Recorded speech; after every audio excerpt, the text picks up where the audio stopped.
Αγαπητές φίλες και φίλοι, καλώς ήρθατε σε ένα ακόμη επεισόδιο NLP Talks από το Athens NLP Studies. Είμαι η Ηλεάνα, πιστοποιημένη εκπαιδεύτρια νευρογλωσσικού προγραμματισμού της μεθόδου Timeline Therapy και της ύπνωσης και συνδημιουργός του Athens NLP Studies.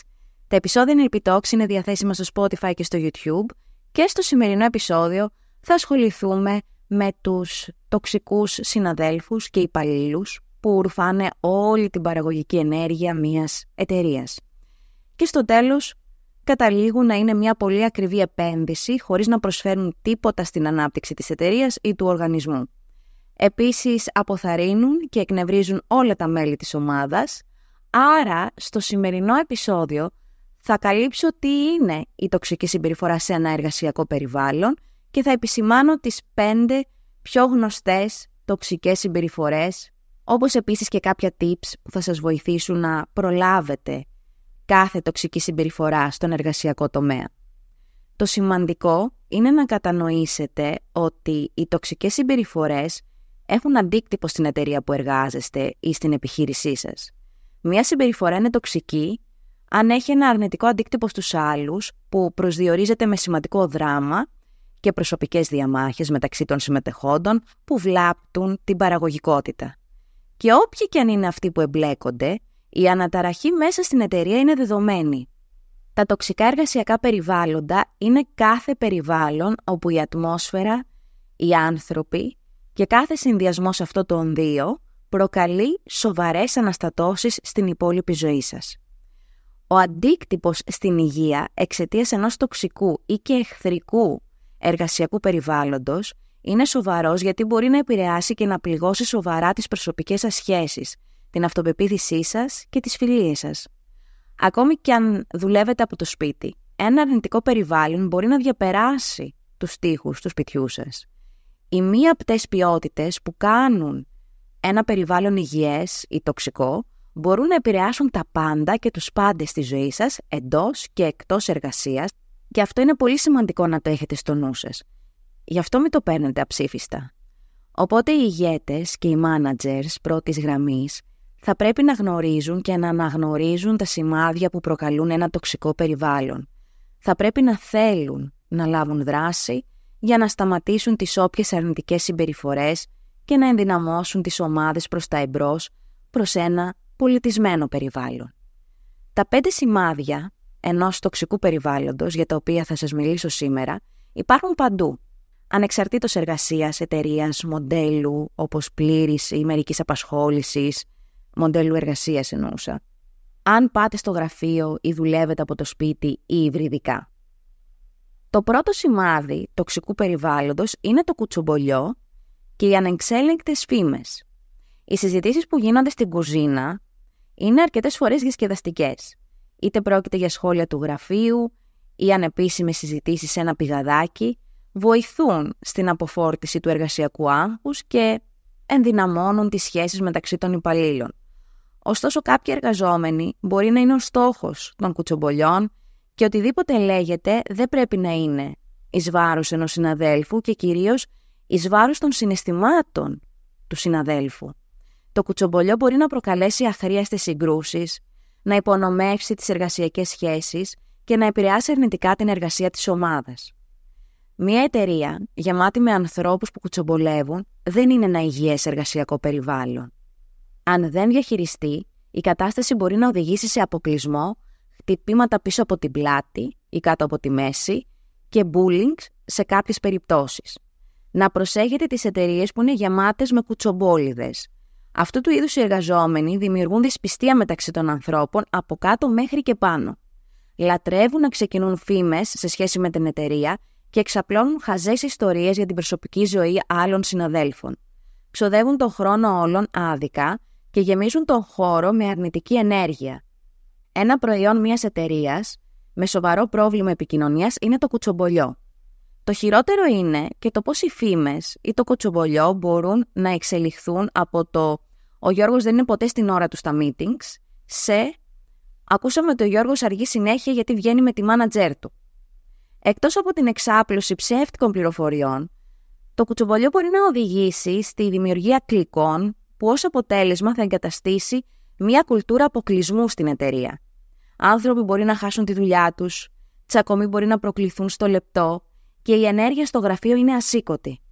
Αν παρατηρήσετε μια πολύ δεμένη στα όρια της ασφυξίας ομάδα στο γραφείο και η οποία δεν κάνει χώρο για κανέναν άλλον, μπορεί να είναι σημάδι τοξικότητας. Ενώ είναι φυσιολογικό να έχουμε φίλους από τη δουλειά και γνωστούς, κάθε συμπεριφορά που δείχνει ότι αυτές οι ομάδες λειτουργούν σαν κλίκα και εξαπλώνουν αρνητικότητα, γεννά την τοξικότητα. Το κουτσομπολιό όχι μόνο μπορεί να πληγώσει κάποιον, αλλά μπορεί να ρίξει το ηθικό και να οδηγήσει σε μαζικές αποχωρήσεις. Οι εργαζόμενοι συχνά θα παραπονεθούν στους συναδέλφους τους αντί να επιλύσουν το όποιο θέμα με την επίσημη πολιτική της εταιρείας. Το κουτσομπολιό συμβαίνει όταν οι άνθρωποι μιας ομάδας δεν μιλάνε ξεκάθαρα για τα θέματα που χρήζουν επίλυσης και δεν απευθύνονται στους αρμόδιους που μπορούν να κάνουν κάτι για αυτό. Όταν οι άνθρωποι νιώθουν αόρατοι ή ότι δεν τους λαμβάνουν υπόψη, η απογοήτευση βγαίνει ως παράπονο στους συναδέλφους που δεν μπορούν να κάνουν κάτι γι' αυτό, γιατί δεν είναι η θέση τους. Δυστυχώς το κουτσομπολιό δεν μπορεί να εξαλειφθεί 100% σε μια εταιρεία. Το 55% των ανδρών και το 79% των γυναικών παραδέχονται ότι κουτσομπολεύουν μέσα στο γραφείο.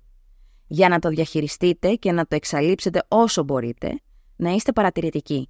Να είστε το παράδειγμα που οι άλλοι πρέπει να ακολουθήσουν και δημιουργήστε μια πολιτική μηδενικής ανοχής στη διασπορά βάσιμων και ψεύτικων φημών και κουτσομπολιών. Το δεύτερο σημάδι είναι η έλλειψη ενθουσιασμού. Ένας από τους τρόπους για να δείτε αν ένα εργασιακό περιβάλλον είναι τοξικό είναι αξιολογώντας την ενέργεια και τον ενθουσιασμό των υπαλλήλων.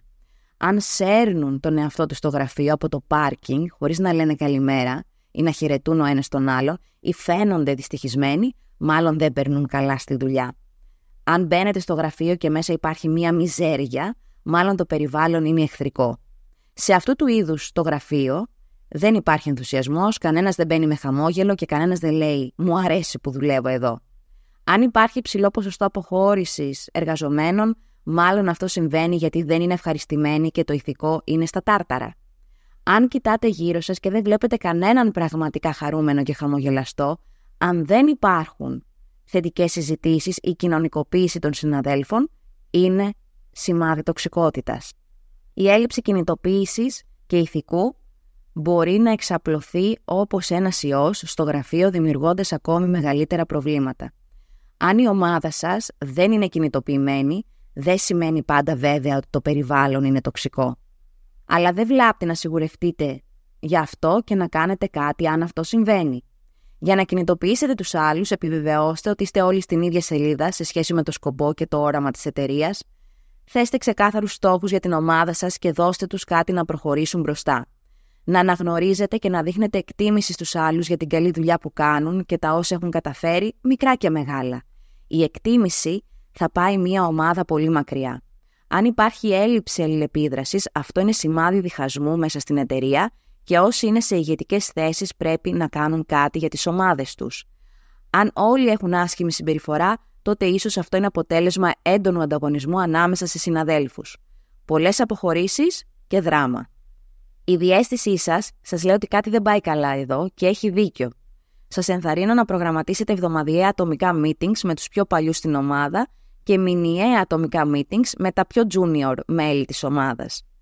Επενδύστε χρόνο στο να γνωρίσετε το κάθε άτομο προσωπικά και επιτρέψτε στη συζήτηση να ρέει φυσικά για θέματα εργασίας και ό,τι εμπόδια υπάρχουν.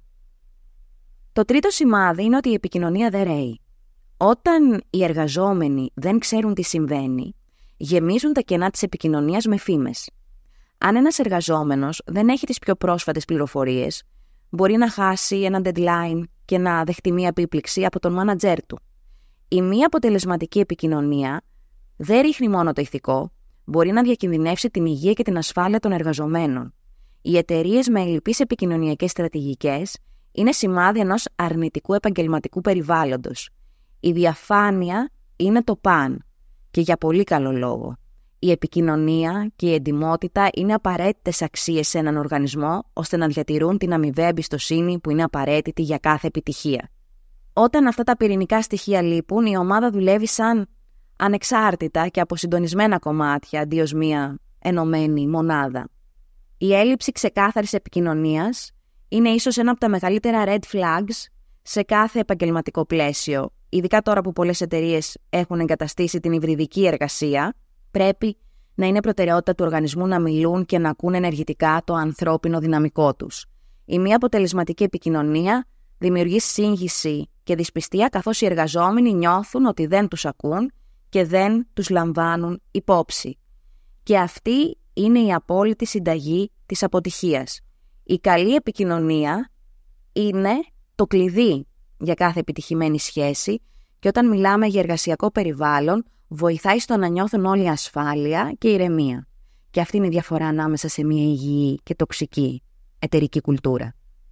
Τα projects μπορεί να φαίνονται περίπλοκα, αγχωτικά και δύσκολα στην εκτέλεση, είτε διότι υπάρχει έλλειψη προσωπικού, είτε γιατί υπάρχουν πάρα πολλοί που θέλουν να πάρουν τα ενία.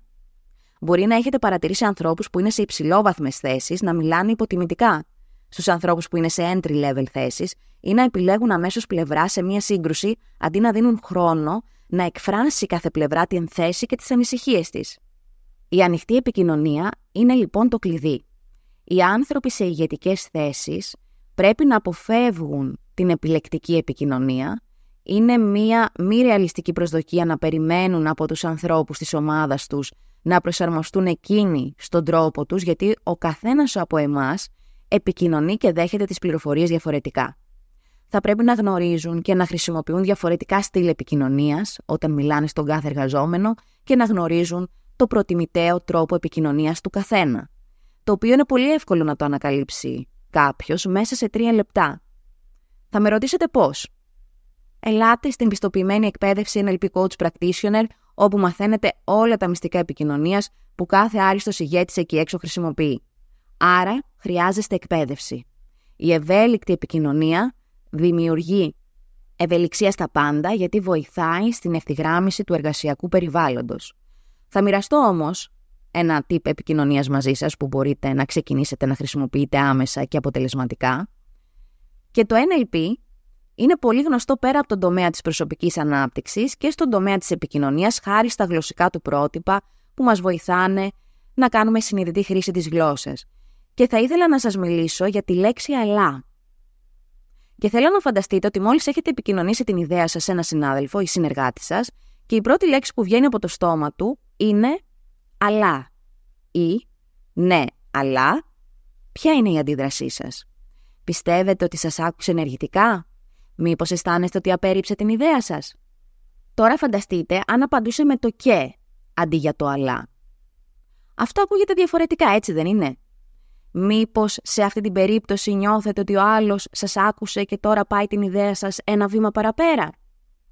Η λέξη αλλά έχει την τάση να υποβαθμίζει ή να υποτιμά όποια ιδέα, σκέψη ή εμπειρία προηγείται πριν από αυτήν. Αυτό είναι μια πολύ ωραία στρατηγική, αλλά δεν ξέρω που θα μας χρησιμεύσει. Πολύ συχνά χρησιμοποιούμε το αλλά όταν το και είναι πολύ καλύτερη επιλογή. Και ξεκινήστε να παρατηρείτε στην επικοινωνία σας με τους άλλους πόσο περισσότερο ενισχύεται όταν αντικαθιστάτε το αλλά με το και.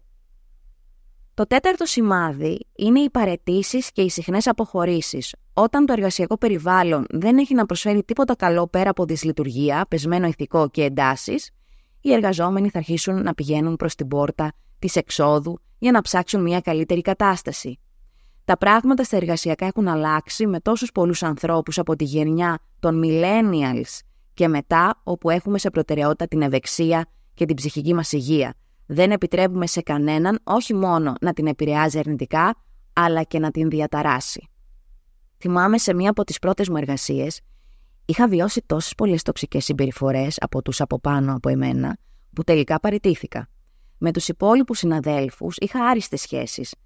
Μετά από κάποια χρόνια βρέθηκα με μία πρώην συνάδελφο από εκείνη την εταιρεία και μου είπε «Να ξέρεις ότι από τότε που έφυγες δεν βγήκε από το μυαλό μου μία φράση που είπες πριν παραιτηθείς και ήταν το έναυσμα για να παραιτηθώ κι εγώ από εκείνη την κόλαση». Και της λέω «Αλήθεια? Επειδή λέω πολλά, μπορείς να μου θυμίσεις τι μαργαριτάρι είχα πει?» Και μου λέει «Πριν παραιτηθείς είχαμε πάει κάτω για τσιγάρο και μου είπες «Μαρία μου», αλλάζω το όνομα για ευνόητους λόγους, «η ψυχική μου υγεία αξίζει πολλά περισσότερα από τα 800 ευρώ που μου δίνουν. Απαγορεύω σε όλους και κυρίως στον εαυτό μου να αρρωστήσει για το οτιδήποτε και για τον οποιονδήποτε. Οπότε, αν παρατηρήσετε ότι οι συνάδελφοί σας πέφτουν σαν τις μύγες, είναι σοφό να ρίξετε μια πιο προσεκτική ματιά στην κουλτούρα της εταιρείας που είστε. Αν υπάρχει υψηλό ποσοστό αποχώρησης, αυτό είναι σημάδι τοξικότητας. 1 στους 5 εργαζομένους θα παραιτηθεί και το τοξικό επαγγελματικό περιβάλλον είναι η αιτία. Αν οι παραιτήσεις χτυπάνε κόκκινο, θα πρέπει να ερευνήσετε γιατί συμβαίνει αυτό. Ίσως είναι εξαιτίας λιγοστών απολαβών, οι benefits, έλλειψη ισορροπίας μεταξύ εργασιακής και προσωπικής ζωής, ή λιγοστές ή καθόλου προοπτικές εξέλιξης. Η βάση όλων αυτών όμως είναι η φτωχή και ανεπαρκής ηγεσία, που είναι συχνά η ρίζα των παραιτήσεων υψηλόβαθμων στελεχών. Οι εργαζόμενοι που νιώθουν ότι η εργασία τους έχει νόημα και κινητοποιούνται από έναν υψηλότερο σκοπό, είναι πολύ περισσότερο πιθανό να αφιερώσουν τον εαυτό τους σε αυτό που κάνουν, σε οικολογικά πάντα πλαίσια. Οι δυνατοί ηγέτες γνωρίζουν πώς να περάσουν το όραμά τους στους άλλους και τους εμπνέουν να πετύχουν τους στόχους τους. Το συνεπές και επικοδομητικό feedback είναι επίσης σημαντικό. Να ενημερώνονται οι εργαζόμενοι για το τι περιμένει η εταιρεία από εκείνους, να ορίζονται ρεαλιστικά timelines και αποτελέσματα. Όλα αυτά θα εξαλείψουν τις αρνητικές εκπλήξεις. Επίσης, είναι σημαντικό να προσφέρονται ευκαιρίες μάθησης και εξέλιξης για τους εργαζομένους, να προσφέρετε mentorship και να υπάρχει η διάθεση επένδυσης στην ανάπτυξή τους. Ενώ δεν είναι ευθύνη της εργασίας σας να σας κινητοποιεί να συνεχίζετε να μαθαίνετε, η έλλειψη υποστήριξης σε αυτό δείχνει ένα τοξικό περιβάλλον και μπορεί να σας οδηγήσει να ψάξετε αλλού για ευκαιρίες. Όλοι μας έχουμε τη διάθεση να κάνουμε το καλύτερο που μπορούμε στην εργασία μας όταν ξέρουμε ότι αυτό μετράει. Αλλά αν εργάζεστε για μια εταιρεία που λειτουργεί όπως λειτουργούσαν οι εταιρείες τη δεκαετία του 50 και αντιστέκετε σε νέες ιδέες, θα νιώσετε άβολα. Επίσης, είναι καλό να αναγνωρίζετε κι εσείς οι ίδιοι αν υπάρχουν σημάδια εξέλιξης. Αν ο συνάδελφός σας είναι 3 χρόνια στη θέση του βοηθού και ξέρει όλες τις διαδικασίες απ' έξω και ανακατοτά, ίσως δουλεύετε για μια εταιρεία που δεν ενθαρρύνει την πρόοδο. Ως ηγέτες, όσοι είστε και με ακούτε, θα πρέπει πρώτα απ' όλα εσείς οι ίδιοι να βλέπετε την ομάδα σας να εξελίσσεται και να ανθίζει. Οπότε γυρίζω την ερώτηση στους ηγέτες που με ακούν. Πώς θα πηγαίνει η εταιρεία σας στο τμήμα της ανάπτυξης? Καταστέλλετε ευκαιρίες ανάπτυξης των ανθρώπων σας ή τις ενθαρρύνετε και τις υποστηρίζετε? Αν η εταιρεία σας δεν προσφέρει στο ανθρώπινο δυναμικό χώρο να αναπτυχθεί και δεν επενδύει στη διεύρυνση των ευκαιριών, μάλλον καλλιεργείται ένα τοξικό περιβάλλον. Η στασιμότητα είναι όπως ένα έλαιος και τα στάσιμα νερά είναι αιστεία μόλυνσης. Όπως ακριβώς και η στάσιμη ενέργεια των εργαζομένων σας που εσείς επιλέγετε να μην ρέει και να μην εξελίσσετε. Να θυμάστε ότι η ανάπτυξη των ανθρώπων σας σημαίνει ανάπτυξη της εταιρείας σας, άρα υπάρχει αμοιβαίο όφελος. Και μπορεί τώρα κάποιοι να πείτε, ναι, αλλά πόσες φορές επένδυσα στην εξέλιξη κάποιου και εκείνος έφυγε μετά από λίγο καιρό από την εταιρεία και μας άφησε. Θα σας απαντήσω με ένα post που διάβασα στο LinkedIn από τον Γιώργο Δελατόλα, που είναι ο ιδρυτής του Kind Healthy Coffee στην Τίνο, not sponsored όλο αυτό. Δεν τον ξέρω τον άνθρωπο προσωπικά, απλά τον ακολουθώ γιατί συμφωνώ με όσα γράφει και μοιράζεται. Και η ανάρτηση του αυτή έλεγε: «Τα μεγαλύτερα ταλέντα δεν προσλαμβάνονται. Μπορείς να τα δανειστείς μόνο. Αν είσαι τυχερός, μένουν για ένα χρονικό διάστημα. Μην στεναχωριέστε όταν φεύγουν. Να είστε χαρούμενοι που ήρθαν να μάθουν. Θα μπορούσαν να είχαν πάει οπουδήποτε, αλλά διάλεξαν εσένα. Να είστε ευγνώμονες που ήταν καταπληκτικοί όσο ήταν μαζί σας. Είναι καλύτερο να είσαι χώρος εκτόξευσης παρά γυροκομείο». Και το 5ο σημάδι είναι ότι οι ηγέτες είναι αόρατοι. Όταν οι άνθρωποι σε ηγετικές θέσεις δουλεύουν πίσω από κλειστές πόρτες ή από το σπίτι όλη την ώρα και κρατούν χαμηλό προφίλ μέσα στην εταιρεία, μπορεί να είναι τοξικό. Και πάλι κάποιοι εργαζόμενοι μπορεί να νιώθουν ότι είναι στο σκοτάδι και δεν ξέρουν τι συμβαίνει με την εταιρεία, από τις επιδόσεις μέχρι τις αποφάσεις του management, το τι προϊόντα θα έχει ο αυτόματος πολιτής και τον αριθμό των ωρών της υβριδικής εργασίας. Ανησυχούν για την ασφάλεια στην εργασία τους και την βιωσιμότητα της εταιρείας. Και συχνά, αν όχι πάντα, θα έχουν έναν αρνητικό διάλογο για να συμπληρώσουν τα κενά. Σίγουρα όσοι είναι σε ηγετικές θέσεις χρειάζεται κάποιες φορές να δουλεύουν πίσω από κλειστές πόρτες.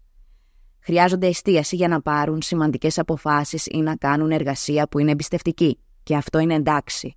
Όταν αυτό όμως συμβαίνει, καλό είναι να ενημερώνουν τους υπόλοιπους της ομάδας γιατί η πόρτα είναι κλειστή. Όχι με λεπτομέρειες, τη μεγάλη εικόνα, ώστε να μην σκέφτονται εκείνοι τα χειρότερα. Επίσης, οι ηγέτες που εκφράζουν ναρκισσιστικές τάσεις δεν είναι κάτι σπάνιο, δυστυχώς. Οι τάσεις αυτές μπορεί να εμφανιστούν ως εγωπάθεια, έλλειψη ενσυναίσθησης, έλλειψη αυτεπίγνωσης και όποια άλλη συμπεριφορά. Και είναι πολύ δύσκολο να συνυπάρξεις με έναν ναρκισσιστή με αποτέλεσμα σωρία παραιτήσεων. Η καλή ηγεσία είναι κέρια σημασίας για κάθε τύπο επιχείρησης. Και υπάρχει μεγάλη διαφορά μεταξύ ενός αφεντικού και ενός ηγέτη. Το αφεντικό απλά λέει στους άλλους τι να κάνουν και πώς να το κάνουν. Ο πραγματικός ηγέτης καθοδηγεί και κινητοποιεί την ομάδα του να πετύχουν τους στόχους ενώ βοηθάει στην εξέλιξη των επαγγελματικών δεξιοτήτων τους. Το να μην αναζητάτε την ηγεσία μπορεί να καταστρέψει ολόκληρη την ομάδα σας. Η παρουσία της ηγεσίας προσδιορίζεται από 4 συμπεριφορές. Να δίνετε το παρόν, να συνδέεστε, να εκφράζεστε και να έχετε αυτογνωσία. Και η σύνδεση είναι με διαφορά ο καλύτερος τρόπος επικοινωνίας, μιας και έχει σπουδαίο αντίκτυπο στους άλλους. Κάποιος μπορεί να είναι απίστευτος στο κομμάτι των διαδικασιών και της εμπειρίας και των γνώσεων, αλλά χωρίς προσωπική σύνδεση, τα αποτελέσματα δεν θα είναι τα ανάλογα. Οι ηγέτες που κάνουν συνδέσεις εκλαμβάνονται από τους άλλους ως πιο ανοιχτοί. Δεν υπάρχει τίποτα πιο αγχωτικό από το να έχεις να κάνεις μία ερώτηση στον μάνατζέρ σου και εκείνος να απουσιάζει ή να μην απαντάει στα emails και τα μηνύματά σου. Οι εργαζόμενοι που απευθύνονται στο αφεντικό τους για βοήθεια, αλλά δεν έχουν καμία απάντηση, αποθαρρύνονται από την έλλειψη επικοινωνίας. Νιώθουν ότι δεν έχουν την υποστήριξή τους ή ότι δεν νοιάζονται για εκείνους. Και αυτό οδηγεί σε κόπωση, burnout και στρες, τα οποία είναι όλα σημάδια ενός αρνητικού επαγγελματικού περιβάλλοντος. Καθόλου feedback ή μόνο αρνητικό feedback οδηγεί τους εργαζομένους να αμφιβάλλουν για τις ικανότητές τους, η καινοτόμα σκέψη τους φθήνει και δεν προτείνουν νέες ιδέες. Οι εργαζόμενοι που δεν λαμβάνουν επικοδομητικό feedback όχι μόνο σταματούν να εξελίσσονται, αλλά δεν βάζουν πλέον και τα δυνατά τους. Τα τοξικά αφεντικά συχνά δεν έχουν τη θέληση να ακούσουν τους άλλους και ο δικός τους τρόπος είναι ο μόνος και ο σωστός τρόπος. Για να συνοψίσουμε λοιπόν τα όσα είπαμε σήμερα, όποιο και αν είναι το επάγγελμά σας, είναι σημαντικό να περιστοιχίζεστε από ανθρώπους που σας ανεβάζουν, σας υποστηρίζουν, μέσα σε ένα υγιές περιβάλλον που προωθεί την επαγγελματική σας ανάπτυξη. Ακόμα και στην παρούσα φάση βρίσκεστε σε ένα τοξικό περιβάλλον, υπάρχουν πράγματα που μπορείτε να κάνετε για να πάρετε ό,τι μπορείτε, δεδομένης της κατάστασης. Χρησιμοποιήστε τα όσα μοιράστηκα μαζί σας σήμερα για να αποφεύγετε τις τοξικές συμπεριφορές και να δημιουργήσετε ένα φιλικό και επικοδομητικό περιβάλλον για όλα τα μέλη της ομάδας σας. Χρειάζεστε περισσότερους τρόπους για να βελτιώσετε το εργασιακό σας περιβάλλον? Είστε στο σωστό μέρος. Η πιστοποιημένη εκπαίδευση NLP Coach Practitioner, αλλά και οι ατομικές συνεδρίες μαζί μου, αν δεν θέλετε να εκπαιδευτείτε, είναι 2 σίγουροι τρόποι που σας δίνουν όλα τα εργαλεία που χρειάζεστε για να το καταφέρετε αυτό. Η εταιρική κουλτούρα είναι η βάση της επιχείρησης ή της εταιρείας σας. Ένα θετικό επαγγελματικό περιβάλλον θα έχει ένα πολύ θετικό αντίκτυπο στο ανθρώπινο δυναμικό, που σημαίνει μείωση των παραιτήσεων ή και απουσιών και αύξηση της παραγωγικότητας και της δημιουργικότητας. Η ομάδα σας έρχεται πάντα πρώτη. Και αν φέρεστε στην ομάδα σας σωστά, μαντέψτε. Οι πελάτες σας θα ξανάρθουν. Και όλοι οι μέτοχοι ή οι ιδιοκτήτες της εταιρείας θα είναι χαρούμενοι. Δώστε βάση στους ανθρώπους της εταιρείας σας. Τις εταιρείες δεν τις κάνουν ούτε οι τύχοι, ούτε τα γραφεία, ούτε οι υπολογιστές. Οι άνθρωποι τις κάνουν. Ακολουθήστε με στο Instagram και στο TikTok, @AthensNLP. Μπείτε στο site μας για να δείτε τα υπέροχα προγράμματα και υπηρεσίες μας. Θα έχω όλα τα σχετικά links από κάτω. Όσοι θέλετε περισσότερες πληροφορίες για όσα κάνω και διδάσκω, επικοινωνήστε μαζί μου στο info@athensnlp.gr. Κάντε εγγραφή και ακολουθήστε το κανάλι μας σε YouTube και Spotify. Κάντε like και αφήστε σχόλιο με το πώς σας φάνηκε το σημερινό επεισόδιο. Αν έχετε απορίες ή θέλετε να σας μιλήσω για κάποιο άλλο θέμα, γράψτε σχόλιο από κάτω ή στείλτε μήνυμα στο Instagram @AthensNLP. Και σε όσους αρέσουν τα επεισόδια NLP Talks, Βάλτε 5 αστεράκια αν θέλετε στο Spotify για να ανέβει το podcast και να μάθουν περισσότεροι άνθρωποι αν βρίσκονται ή έχουν δημιουργήσει ένα τοξικό επαγγελματικό περιβάλλον και πώς να το διαχειριστούν. Ευχαριστώ πολύ και πάλι όσες και όσους στάσατε μέχρι εδώ. Να έχετε ένα υπέροχο πρωινό, απόγευμα ή βράδυ από όπου στον κόσμο και αν με ακούτε. Σας στέλνω την αγάπη μου και τα λέμε την επόμενη φορά. Γεια σας!